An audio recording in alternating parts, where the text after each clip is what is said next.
Être un bouddhiste, pratiquer le bouddhisme, même si ce n'est pas que, en fait une raison, parce qu'en fait la famille,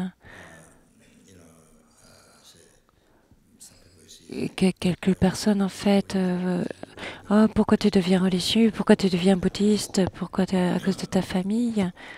Et, en fait, votre famille est bouddhiste, votre famille est chrétienne, vous devenez chrétienne, votre famille est musulmane, vous devenez musulman. En fait, c'est pas vraiment une raison.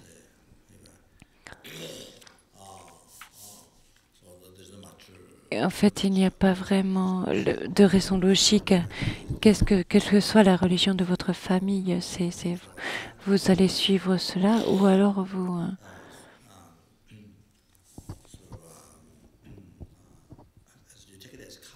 le prenez en fait comme une habitude, comme une culture, comme un, mais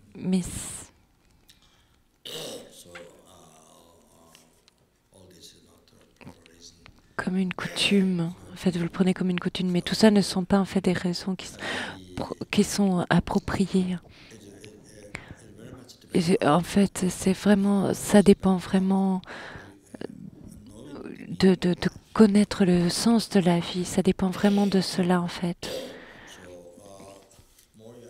Et plus vous comprenez le but de la vie, le sens de la vie, plus vous pouvez voir, vous pouvez voir en fait de plus en plus l'importance de pratiquer le bouddhisme.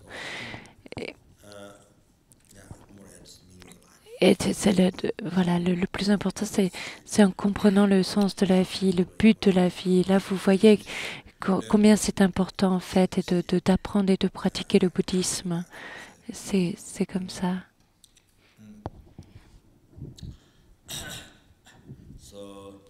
Et donc, en fait, quand j'ai commencé à, à parler au début,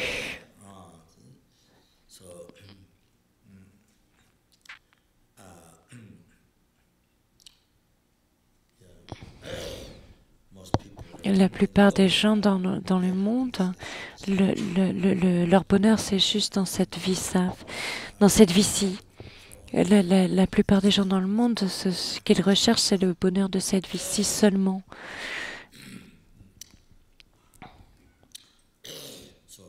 Et bon, les exemples que j'ai démontrés, dont j'ai parlé en fait au début, en fait, qui ne regardent, ces personnes qui ne regardent que le bonheur de cette vie-ci et rien de plus. Et c'est vraiment une vue à très très court terme. Le plaisir.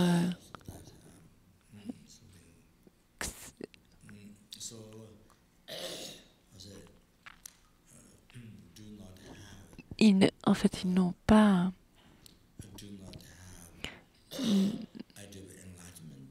de ne pas avoir d'idée de l'éveil, de ce que c'est d'atteindre d'avoir un esprit complètement éveillé et de telle manière que vous soyez complètement qualifié pour libérer tous les êtres de l'océan de souffrance du samsara et de les amener jusqu'à l'éveil total. Et c'est la chose la plus incroyable, c'est des ciels de mérite que vous pouvez offrir à un seul et tous les êtres, à chacun des êtres, à chacun des animaux, à chacun des dieux, des demi-dieux, des êtres de l'état intermédiaire. Et vous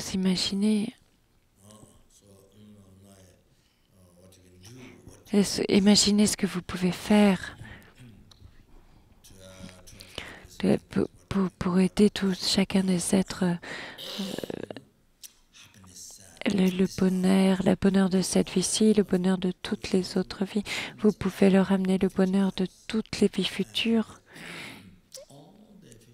et toute leur vie future et la libération du samsara, le bonheur ultime. Vous,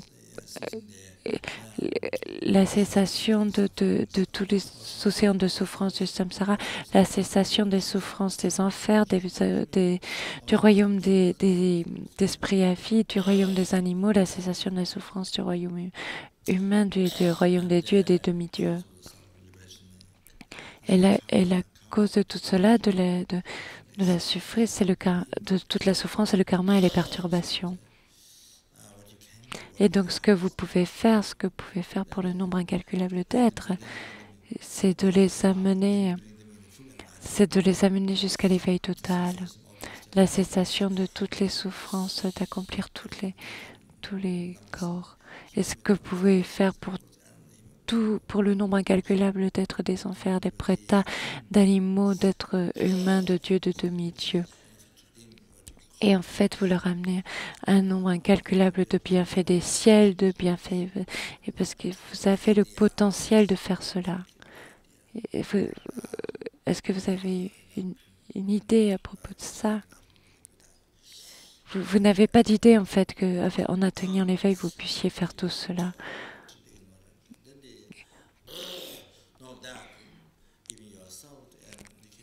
Et en fait, et vous pouvez être complètement libre en fait du cycle des renaissances, de la mort et des renaissances, complètement libre de toutes les souffrances, de toutes les maladies, de la vieillesse, de ce que ça veut dire de ne pas trouver les objets de désir, d'être séparé de ce qu'on aime, et de ce que de ce que ça fait quand on trouve quelque chose et que l'on est séparé de cette chose-là. Euh, En fait, et vous avez toujours la peur d'être séparé de tout cela et vous êtes complètement libre de tout cela et vous pouvez faire tout cela. Et ça, c'est le véritable chemin, en fait. Comment vous pouvez faire cela? C'est en actualisant la voie véritable. Et en fait, il n'y a aucune idée du tout. Et donc, vous voyez, constamment, en fait, que cette souffrance constante, cette ignorance constante, et je souffre depuis des temps sans commencement, un nombre de renaissances sans commencement. Il y a de la souffrance depuis un temps sans nombre de renaissances, et tout à coup, et- en fait,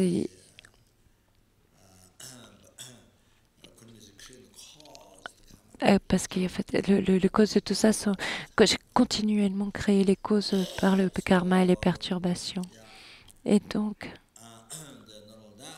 et non seulement ça, mais même le bonheur de vie future, je n'ai aucune idée, aucune idée. Et même le futur, le bonheur des vies futures, en fait, ils n'ont aucune idée de tout cela. Et dans cette vie sainte, qui va depuis, qu'il reste peut-être quelques années, quelques mois, quelques semaines, quelques jours, même peut-être quelques heures, on ne peut jamais dire. Alors, en fait, c'est tellement important cette vie, le bonheur de cette vie, il est tellement important, c'est incroyablement important en fait. Et donc, il n'y a aucune question en fait, alors par rapport au bonheur des vies futures. Et donc, il n'y a même plus de questions par rapport au bonheur des vies futures. En fait, tant que vous n'êtes pas libre du samsara, vous allez renaître un nombre incalculable de fois, des millions de fois, en fait, cela dépend de quand est-ce que vous avez la réalisation du véritable chemin, la perception directe de la vacuité ou quelque chose comme ça. Euh, alors à ce moment-là, seulement à ce moment-là, vous pouvez être libéré de l'océan de souffrance du samsara, atteindre la libération totale. C'est comme cela, seulement à ce moment-là. Vous pouvez imaginer en fait. Ça veut dire que, en fait, que c'est tellement important. Vous pouvez imaginer le bonheur de la vie future, en fait. Chaque vie, le bonheur de chaque vie, de toutes les vies futures, comme vous comprenez, comme c'est important.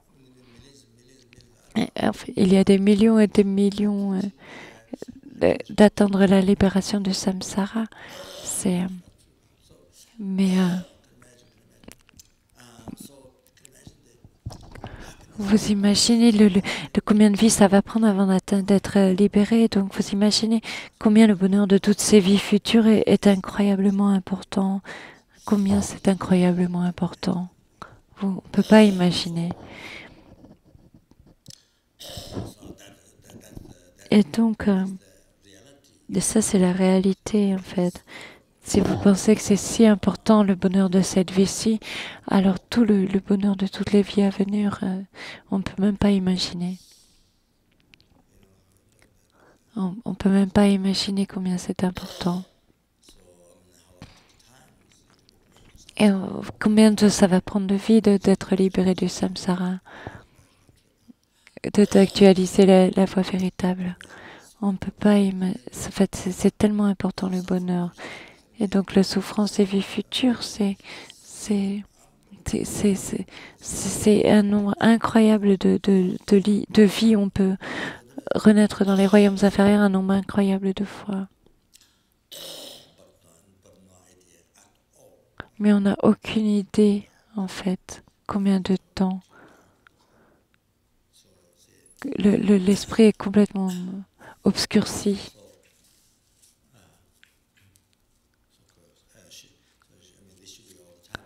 En fait, ça devrait tout le temps, mais ça ne l'est pas, en fait.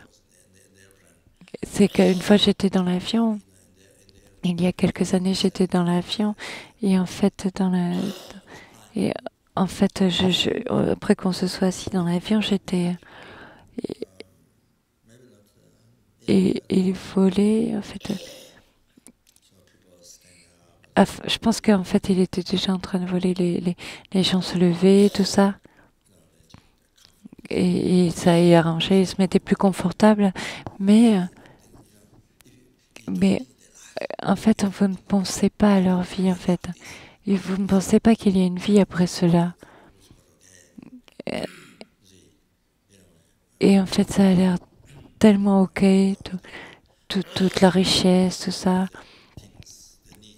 les choses, tous les besoins qu'on a pour cette vie-ci, en fait, vous ne pensez pas, vous ne vous en faites pas tellement. Mais une fois que vous commencez à penser, vous allez au-delà de ça et vous commencez à penser. Si vous pensez au-delà de cette vie-ci, vous pensez aux vies au-delà de celle-ci. Et alors à ce moment-là,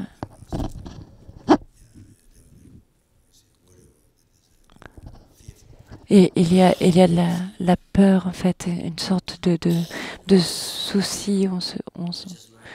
On est soucieux, en fait.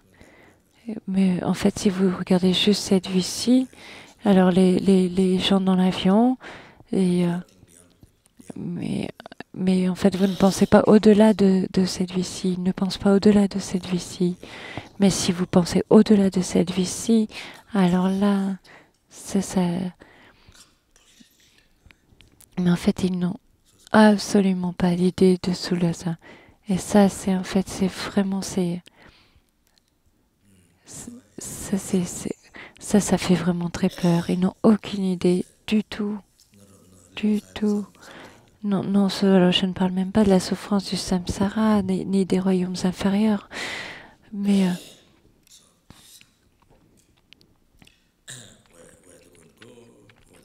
euh, où, où ils vont aller, ils n'ont aucune idée. Et donc,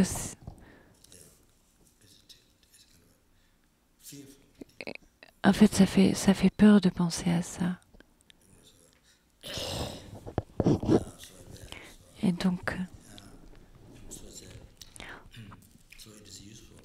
c'est très utile de penser de cette manière-là, de générer de la compassion pour les autres,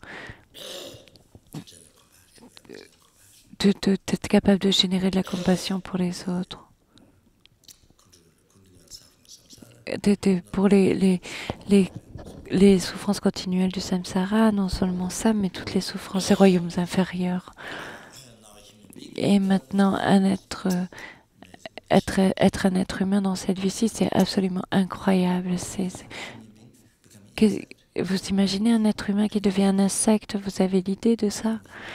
De devenir un être humain dans cette vie-ci et la vie suivante, hop, un insecte. Vous pouvez imaginer ça?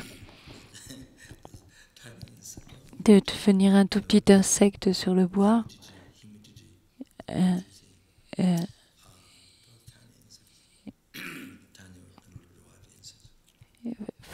Ces petits insectes qui naissent de l'humidité, en fait. En fait, quand le bois est humide, il y a ces tout petits insectes. Et vous imaginez devenir comme ça?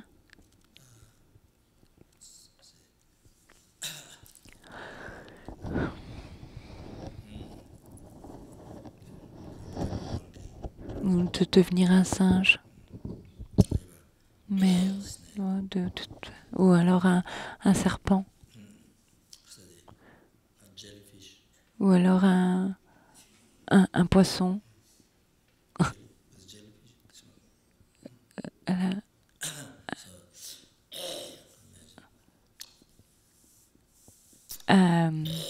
une méduse. Vous imaginez devenir une méduse? Spécialement, en fait, si vous, les gens qui pêchent,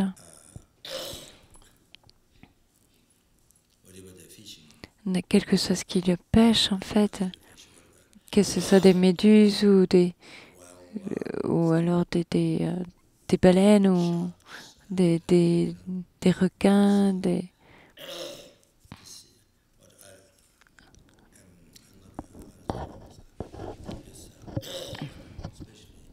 mais spécialement, en fait,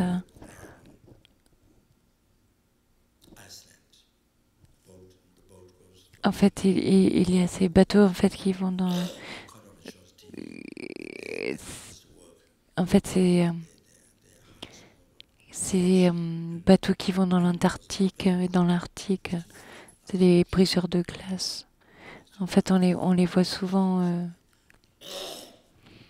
à la télé. En fait, c'est ils ont des cordes et en fait, ils ont des harpons et quand ils sont à côté quand ils arrivent à côté des bateaux, ils les tuent avec les harpons et ensuite ils les remontent sur le bateau.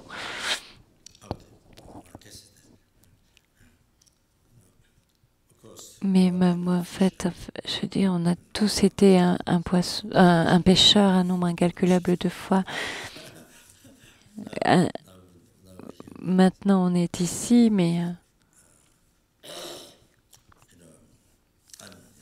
il n'y a pas de question, en fait, mais peut-être même au début de cette vie-ci, en fait, ce qu'on a fait et, et, sans- sans- et, et dans les vies précédentes encore, et peut-être qu'on va renaître en tant que poisson un certain nombre de fois, et que nous allons redevenir un animal, en fait, comme un résultat de cela. Et donc il y a tellement de cela.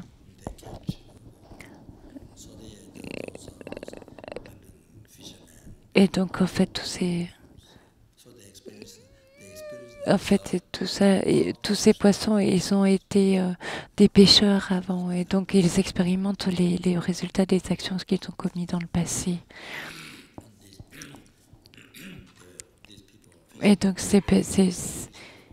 en fait ces gens qui pêchent, c'était aussi des poissons avant. Et en fait, grâce à un karma meilleur, ils sont nés maintenant en tant qu'humains dans cette vie, mais, euh, mais parce qu'ils n'ont pas rencontré le dharma, parce qu'ils n'ont pas eu le dharma de rencontrer parce qu'ils n'ont pas eu le karma de rencontrer le dharma. Et en fait, ils vivent leur vie de manière complètement fausse, mauvaise. Ils sont sur le mauvais chemin, et donc ils sont pris dans le cycle.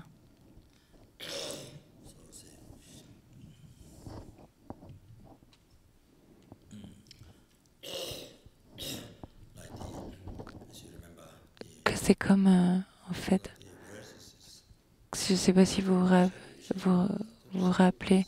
Je pense que Shariputra avec Sharipu. Mais le texte s'appelle... le texte dit que c'est pas Pakadia. Il y en a un peu mais je pensais que c'était Sharipu. Dans et- enfin, dans la libération dans la paume de votre main. En fait, il allait faire l'aumône.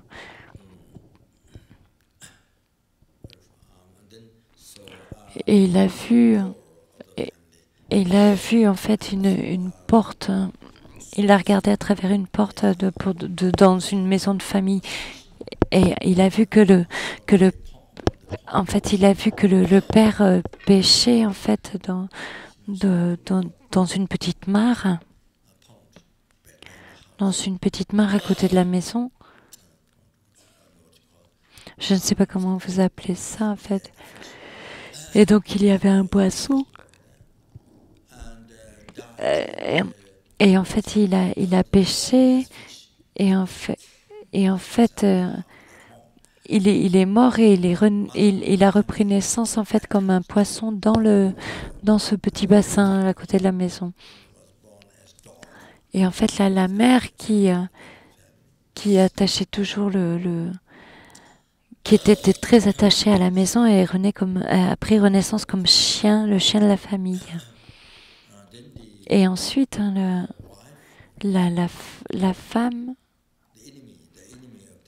l'ennemi de la famille, en fait, était attachée à la femme du fils. Et il a repris naissance comme le... Et donc il est devenu le fils de cette femme. Et en fait, donc le père prenait son ancien ennemi sur ses genoux, puisque c'était maintenant son fils. Donc la mère était née comme un chien, le était attachée à la maison, donc elle a repris naissance comme le chien. Et mais en fait, le fils tenait son bâton pour taper sur la mère qui était en fait le chien.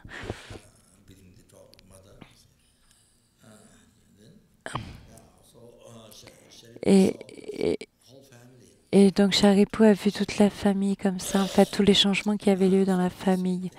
Et il a dit, mais... Et il mangeait la chair de son père, il battait sa mère. L'ennemi qui a repris naissance comme son fils est sur ses genoux. Je ris. Je ris à l'existence samsarique.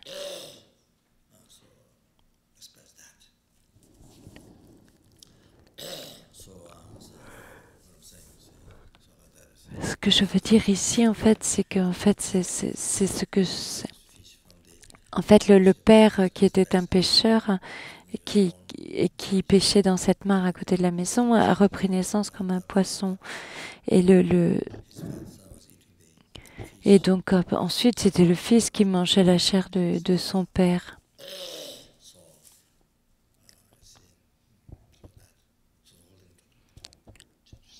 Et c'est en fait toutes les choses entières changent comme ça. Et ça, ça arrive. Ça arrive en fait à nous et puis à tous les autres êtres.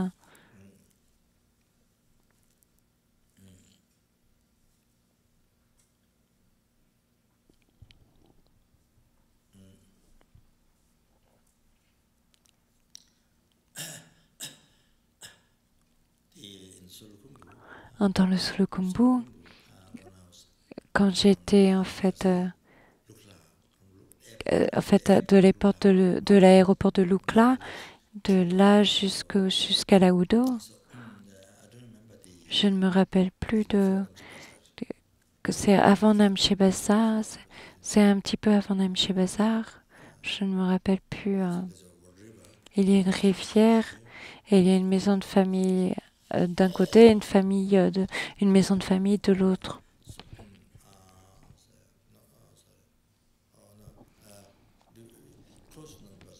C'est à côté de Namche Bazaar, quand vous descendez de la montagne.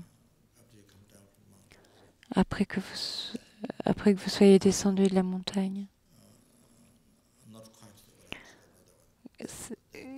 Ce n'est pas après que vous soyez descendu de la montagne, après Namche Bazaar, en fait, vous descendez et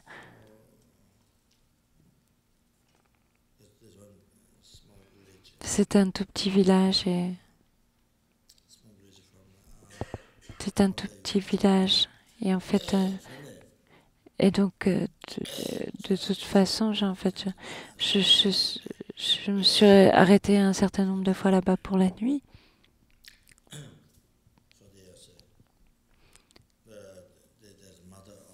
Et en fait, il y a la mère du fils d'un des fils de la famille.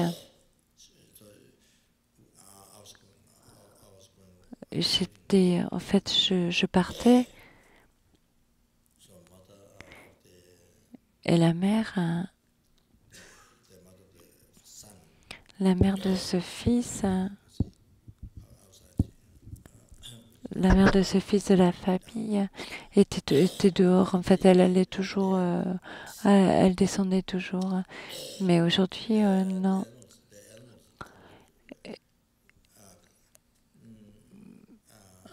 Les animaux, en fait, avaient un peu une vie de petits bébés, en fait. Je pense qu'il y avait une vache ou une zoo,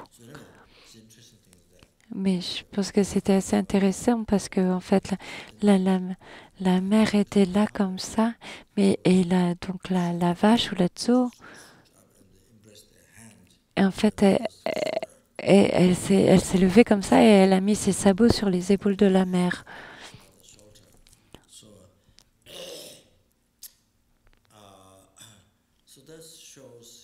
Et donc ça a montré en fait que,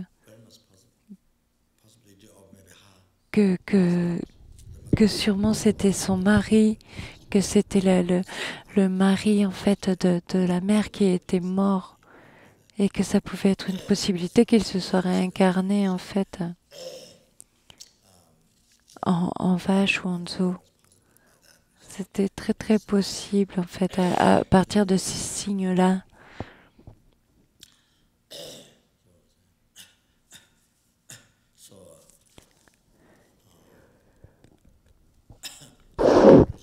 Et donc la conclusion ici,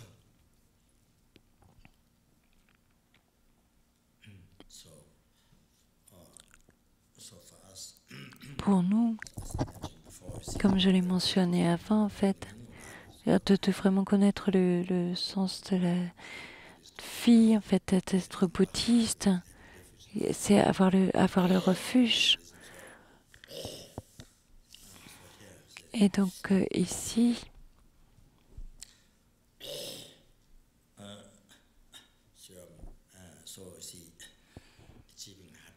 atteindre l'éveil,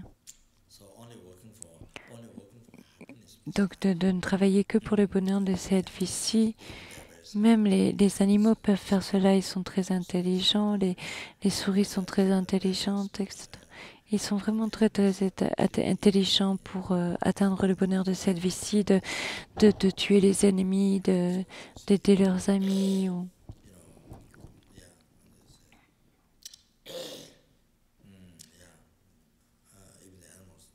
Même les animaux, en fait, peuvent faire cela. Ils sont assez intelligents pour obtenir le bonheur de cette vie-ci. Et donc, il y a tellement d'histoires absolument incroyables à propos de souris ou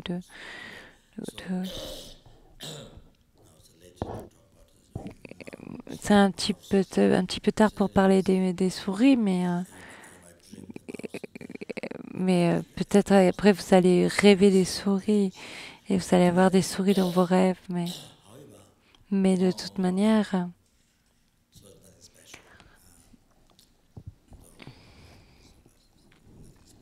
donc il n'y a rien de spécial en fait.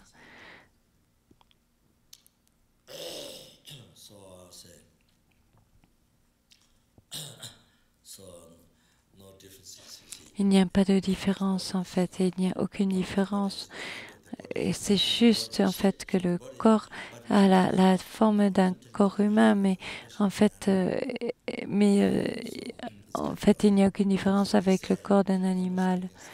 Ce que vous faites jusqu'à où vous pouvez dire qu'en fait c'était une vie humaine. Si la motivation c'est juste l'attachement au bonheur de cette vie-ci, alors il n'y a rien de plus que la vie d'un animal en fait. En fait, vous avez le corps d'un homme, mais la vie est vécue comme celle d'un animal. Mais de toute façon,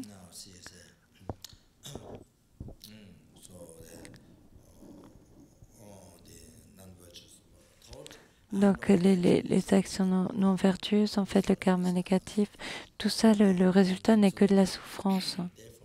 Et donc, en fait, ça, c'est ce qui doit être abandonné. Ce n'est Ça, c'est ce qui doit être abandonné. Et même ce que vous devez pratiquer, le bonheur, de pratiquer le dharma, le bonheur des vies futures, le bonheur de toutes les vies futures, en fait, c'est seulement à partir du dharma, à travers le dharma. Et donc,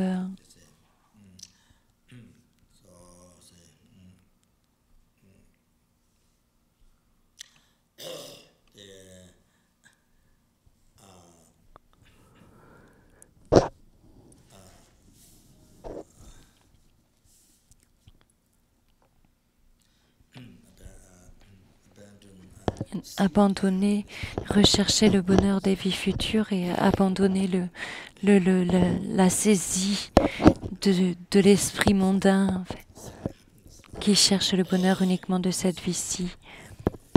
Et ensuite, vous voyez comment atteindre le bonheur des vies futures en pratiquant le refuge et en pratiquant les 10 vertus, en abandonnant les 10 non-vertus. Et ça, c'est la voie des individus de capacité inférieure. Donc cette voie est cette voie est la voie des êtres de capacité inférieure. Puruka en sanskrit, ça veut dire capable. Kebu. Puruka. Bien sûr, ça, ce n'est pas en fait ce n'est pas vraiment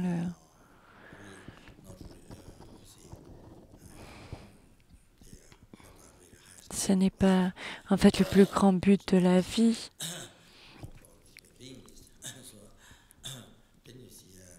Mais en fait, vous voyez que vous recherchez la libération de l'océan des souffrances du samsara et ensuite le bonheur ultime. Vous abandonnez les souffrances du samsara et ça cause le bonheur ultime.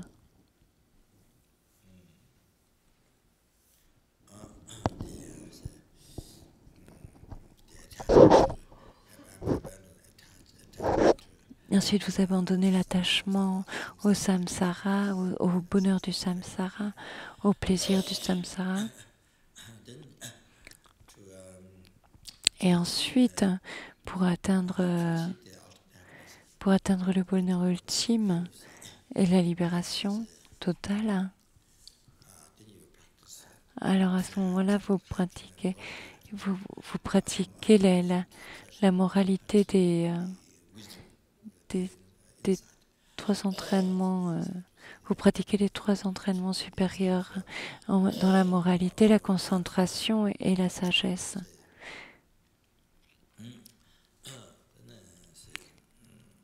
et dans la vue pénétrante.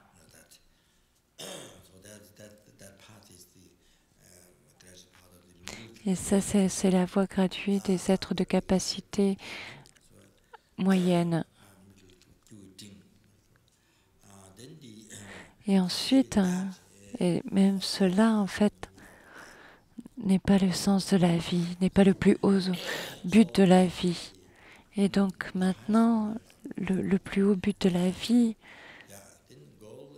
le, le plus haut but de la vie, c'est d'atteindre l'éveil, de laisser tomber la pensée d'auto-chérissement.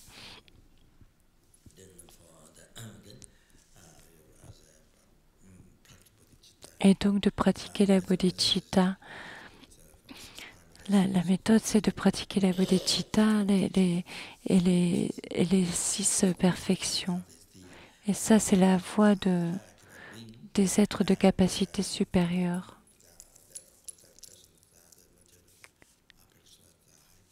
Et donc cette personne, en fait, ce méditant, est un être de capacité supérieure. Mais ça, ce dernier point, c'est le plus grand but de la vie. En fait, c'est ce que nous devrions rechercher, nous libérer des souffrances du samsara et amener tous les êtres à la libération de la souffrance. Ça, c'est le but ultime. C'est celui dans lequel nous devrions mettre tous nos efforts pour l'atteindre. Et donc, on doit atteindre l'éveil et donc on doit pratiquer la voie. Et donc, pratiquer et actualiser la voie. Et donc,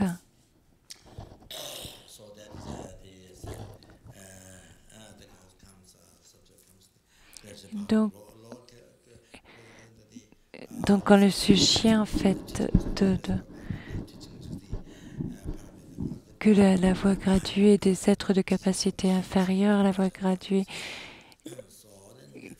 que les enseignements, en fait, du petit véhicule,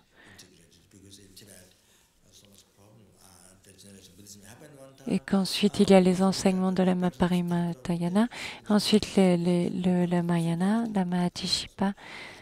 En fait, il y avait des gens qui disaient que pratiquer les tantras n'était pas une pratique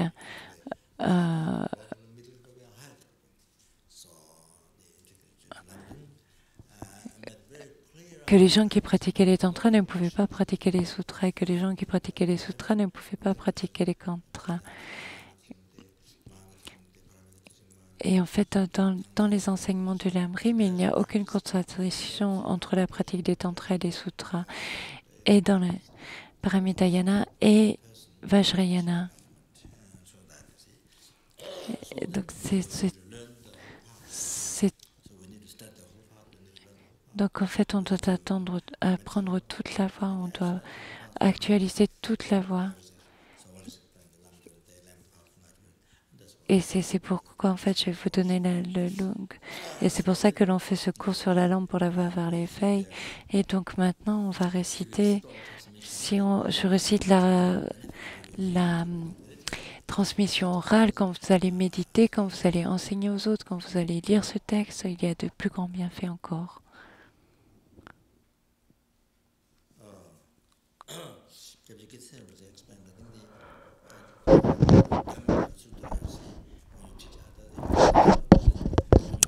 Kirti Rinpoche a expliqué qu'en fait, dans le sutra du diamant, quand on reçoit la transmission orale, quand vous en parlez aux autres, quand vous enseignez aux autres, alors il a expliqué que le bienfait était se multiplier par 100, parce quand vous aviez reçu dans la transmission orale.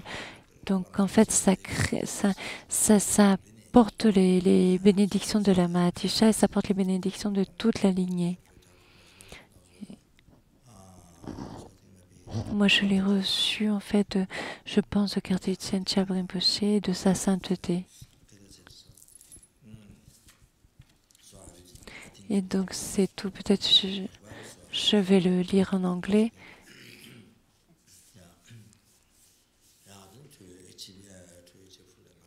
Et donc, pour atteindre l'éveil complet, alors, à n'importe quel prix, à ce moment-là, je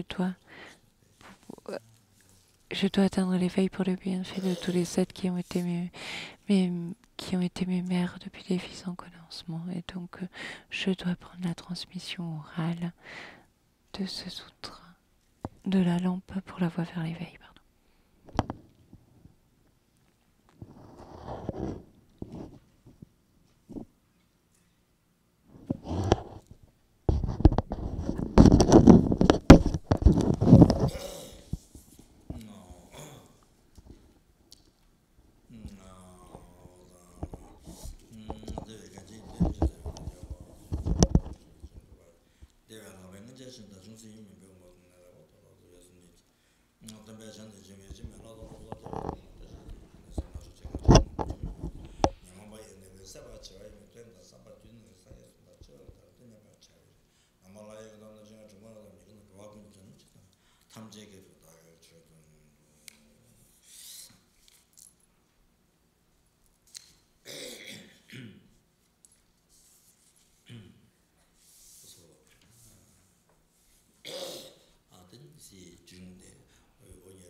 Vous voyez, quand vous avez reçu des enseignements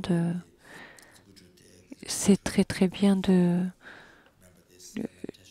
s'en rappeler pendant les méditations, à travers ce corps, qu'en fait le Bouddha Shakyamuni a donné tous ces enseignements à moi-même, qui me donne la transmission orale, qu'il me donne les commentaires, ou Manjushri est en train de me donner la transmission orale, ou le Bouddha Maitreya, et que en fait un nombre incalculable de Bouddhas est en train de me donner. On peut penser de cette manière-là. Et alors de cette manière-là, en fait, vous pensez que vous êtes connecté à ces êtres.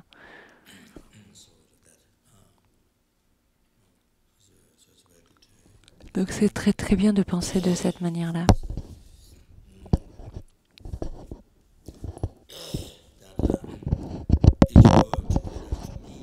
Chaque mot, en fait, ce que ça fait, c'est que ça me libère de cet océan de souffrance cyclique et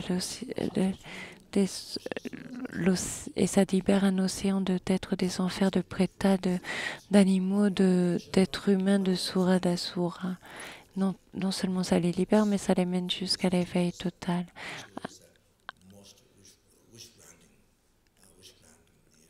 En fait, chacun de ces êtres est comme un joyau qui exauce tous les souhaits.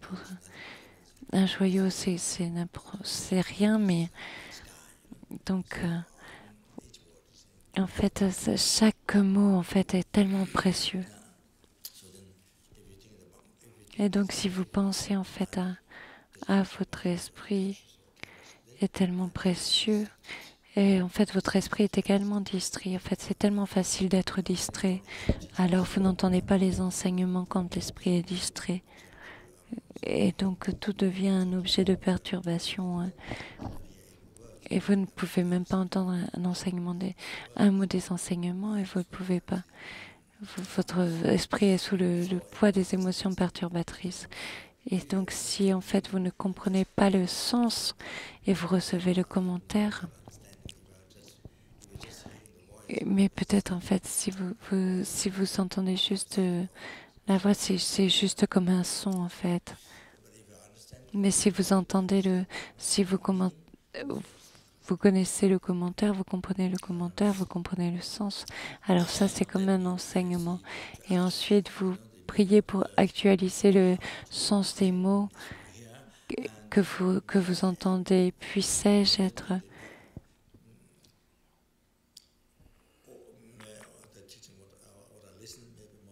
puisque tout ce que j'ai écouté être le plus bénéfique possible pour tous les êtres, et puissais-je être capable de l'expliquer à tous les êtres immédiatement, puissais-je être capable de l'actualiser, puissais-je être capable d'avoir des réalisations immédiatement.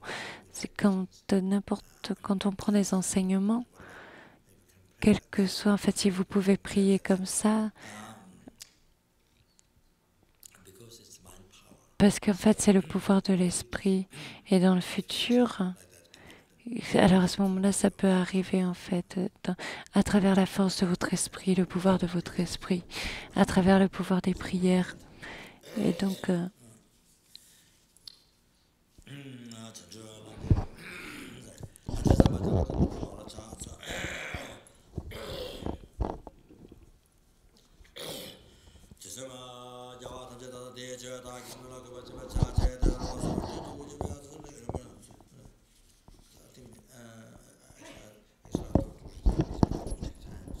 en fait, je pensais lire l'anglais, mais ça va prendre du temps, donc je lis le tibétain.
Mais en fait, il y a quelque chose qui manque. En fait, la souffrance du changement manque.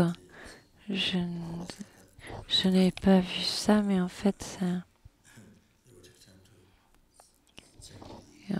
j'ai pas pris le temps de vérifier tout ça, ce qui était en anglais. En tibétain, ça va.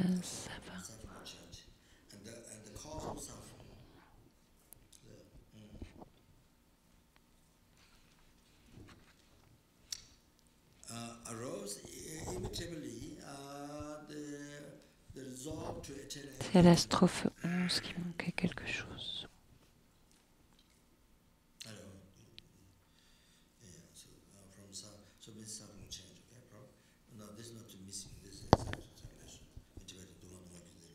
En fait, ça ne manque pas.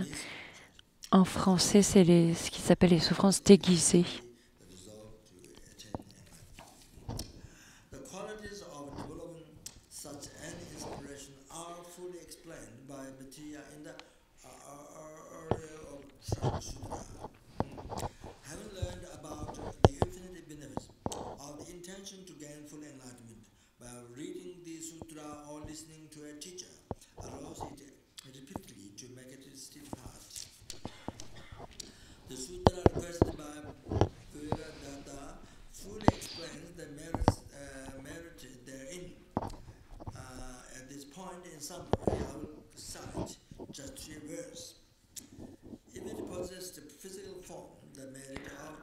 altruistic intention would completely fill the whole of the space and exceed even that.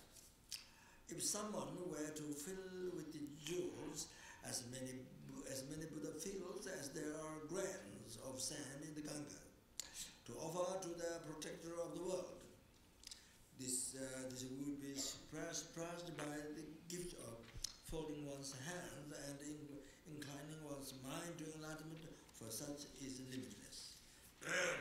Having developed the aspiration for enlightenment, constantly enhance it through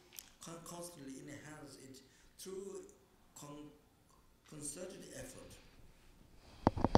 To remember it in this and also in other lives, keep the precepts properly as explained, without the vow of engaged intention. Perfect aspiration will not grow. Make effort definitely to take it, since you want the wish for enlightenment to grow. Those who maintain any of the seven kinds of individual liberation vow have the ideal prerequisite for the Bodhisattva vow, not others. The Tathagata spoke of seven kinds of individual liberation vow. The best of these is glorious pure conduct, said to be the vow of the person.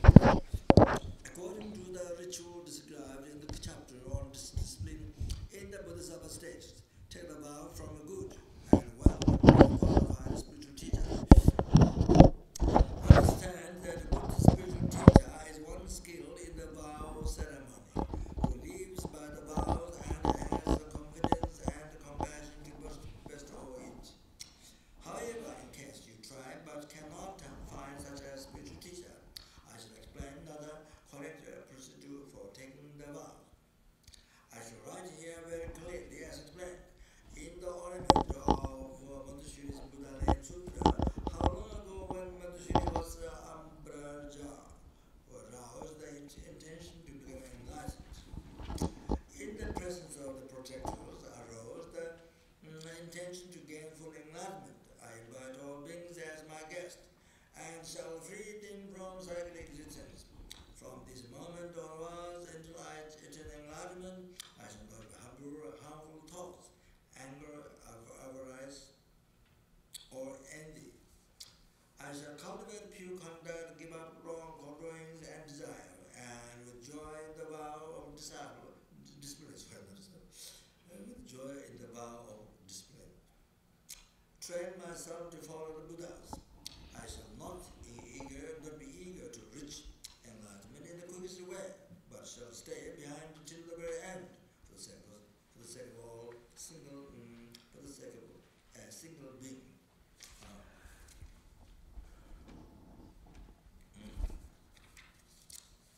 I shall purify limitless inconceivable lands and remain in the train directions for all those who call my name.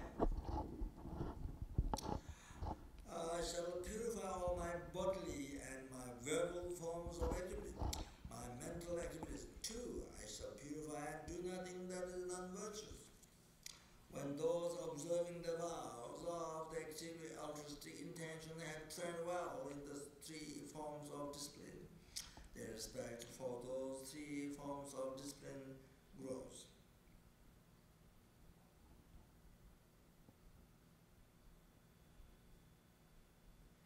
Which causes purity of body, speech, and mind. Therefore, through effort in the vow made by Bodhisattvas for pure, full enlightenment, the collections for complete enlightenment will be thoroughly accomplished.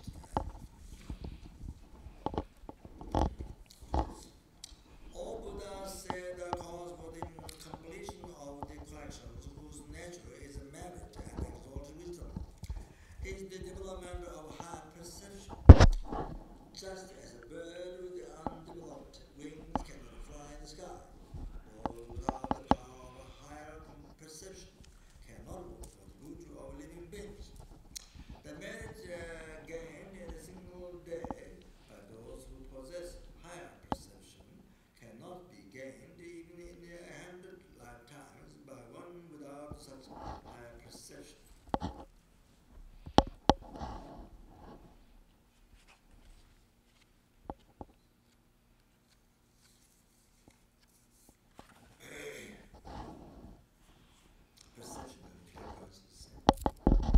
que la perception et la clairvoyance sont la même chose. Je demande aux traductions en fait. Est-ce que en fait on traduit ici en anglais en tout cas perception par clairvoyance. En français ça a été traduit par la clairvoyance. Est-ce que ça veut dire en anglais que la perception est reliée à la connaissance? La haute perception est reliée à la connaissance. En fait, le, ici, la traduction, c'est les hautes perceptions. Nangshi, c'est en tibétain, c'est traduit en anglais par les hautes perceptions. En français, c'est traduit par la clairvoyance.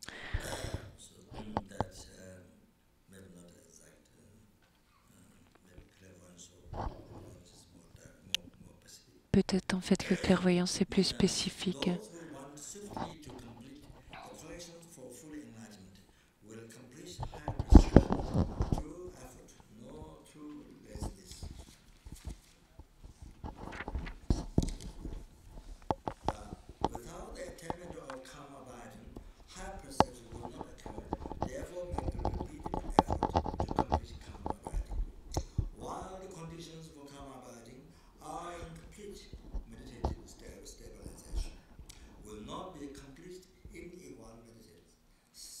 Strenuously for thousands of years, thus maintaining well the conditions are mentioned in the collections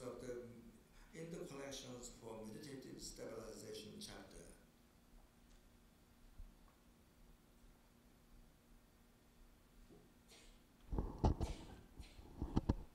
Place the mind on any one virtuous focal object.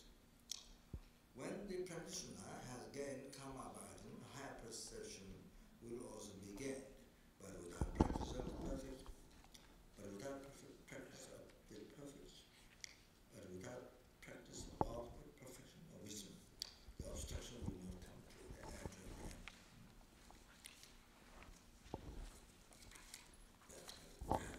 Stop there, page. Donc, on va s'arrêter ici sur le texte. Alors, en français, c'est la strophe, à la fin de la strophe 41, à la fin de la page 23.